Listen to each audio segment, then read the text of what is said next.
आदरणीय प्रधानाचार्य महोदय, उपस्थित सभी विभागाध्यक्ष, सभी फैकल्टी मेंबर्स, सभी छात्र, सभी कर्मचारियों, आप सभी को गणतंत्र की हार्दिक शुभकामनाएं। आप सभी को नमन इस भाव के लिए कि कबीर, बुद्ध और हठयोग की इस धरती पे आप इस हठयोग के साथ बैठे हैं कि आप इस गणतंत्र को पूर्ण गणतंत्र बना के छोड़ेंगे।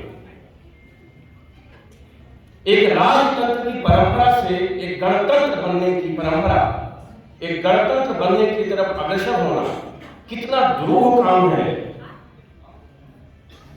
कितनी मुश्किलों भरा रास्ता हमने तय किया। इंग्लैंड, जिसके हम बहुत वर्षों तक गुलाम रहे, 1600 सदी में इंग्लैंड में राजशाही का अंत हुआ और आज तक भी वो संपूर्ण संप्रभु गणतंत्र नहीं है। आज भी वो राजतांत्रिक, सांकेतिक राजतांत्रिक गणतंत्र के रूप में जाना जाता है और दुनिया के बहुत सारे देश सांकेतिक रूप से ही सही इंग्लैंड की तरह राजतंत्र को अभी भी ढो रहे हैं। इंग्लैंड में अभी भी हाउस ऑफ लॉर्ड्स होता है, जहां पे जन्म के आधार पे आज अगर लॉर्ड के घर में बच्चा जन्म लेता है तो आज भी वो लॉर्ड हो जाता है। और हमने इस व्यवस्था को नकार दिया। महाविकसित देश जापान के लिए देखिए, वहां भी सांकेतिक राजतंत्र के साथ गणतंत्र है। अगर संपूर्ण गणतंत्र की बात कहें तो विश्व के कुछ ही देशों में है ये। जर्मनी, फिनलैंड, फ्रांस, भारत के कई देशों में हम सभी संप्रभु संपूर्ण गणतंत्र के भागीदार हैं। लेकिन सिर्फ एक छोटी सी बात की तरफ मैं ध्यान दिलाना चाहूंगा कि क्या हमारा गणतंत्र पूर्ण हो गया?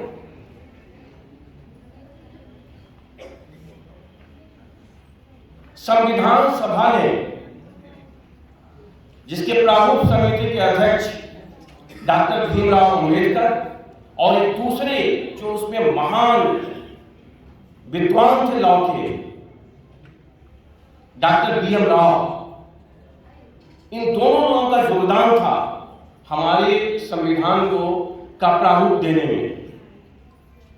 निश्चित रूप से संविधान के करीब करीब 2/3 प्राविधान कहीं न कहीं ब्रिटेन के संविधान से लिए, लेकिन बहुत सारी चीजें उसमें अंतर भी की गई। उसको 26 नवंबर 1949 को संपूर्ण कर अंगीकार कर लिया गया। लेकिन कांग्रेस का महाधिवेशन जो 1929 में लाहौर में हुआ था, जिस समय वो उस समय की बात है जब जवाहरलाल नेहरू और सुभाष चंद्र बोस में कोई मतभिन्न नहीं, दोनों में मतैक्य था। लाहौर के कांग्रेस के महाधिवेशन में पहली बार ये उद्घोषणा की गई कि 26 जनवरी 30 से हम अपने को स्वतंत्र घोषित करेंगे, हम स्वतंत्रता की प्राप्ति करेंगे। और बहुत दिनों तक 26 जनवरी को हम स्वतंत्रता दिवस, इंडिपेंडेंस डे के रूप में मनाते रहे, जब तक कि हम स्वतंत्र नहीं हुए। लेकिन जब स्वतंत्र हुए तो हम स्वतंत्र कब होते हैं? 15 अगस्त 1947 को, और उस दिन को अब हम स्वतंत्रता दिवस के रूप में मनाते हैं। लेकिन लाहौर के उस अधिवेशन की उद्घोषणा के सम्मान में संविधान समिति ने संविधान को अंगीकृत कर लिया 1949 में। लेकिन संविधान का जो इम्प्लीमेंटेशन हुआ उसको माना गया कि 26 जनवरी 1950 से किया जाए, ताकि ये दिवस ऐतिहासिक बने। अब गणतंत्र की बस थोड़ी सी बातें मैं बताऊंगा। गणतंत्र की आत्मा क्या है? गणतंत्र की आत्मा है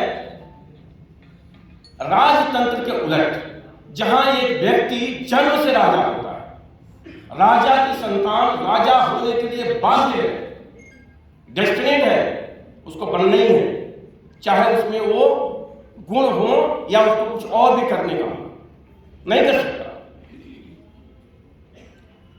अगर उसको हम नकार देते हैं, हमारा जो संवैधानिक प्रमुख है, हमारा जो राज्य प्रमुख है, अगर हम सभी मिलकर चुनते हैं तो इसको कहते हैं गणतंत्र।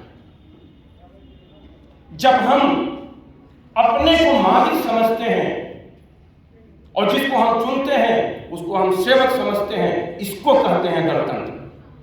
मैं आप लोगों से सवाल पूछता हूं, क्या आप इस स्तर तक पहुंच पाए हैं?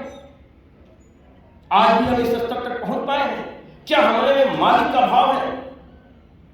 नहीं, आज भी हमारे में प्रजा का भाव है, और ये प्रजा शब्द जब तक रहेगा तब तक राजतंत्र भले समाप्त हो गया हो, आप पूर्ण गणतंत्र के भागीदार नहीं हैं।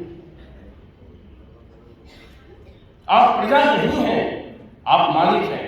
यह है आज गणतंत्र दिवस की महत्ता, ये समझने में महत्ता है।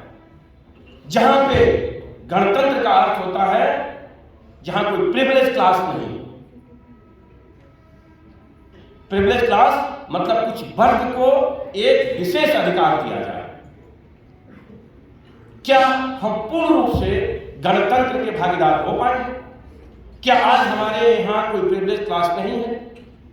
जर्मनी में जब एक सीनेटर चलता है तो उसको टोल प्लाजा पर टोल देना पड़ता है, लेकिन जब वहीं का एक साइंटिस्ट चलता है उस रोड पे तो उसको टोल प्लाजा पे टोल नहीं देना पड़ता है।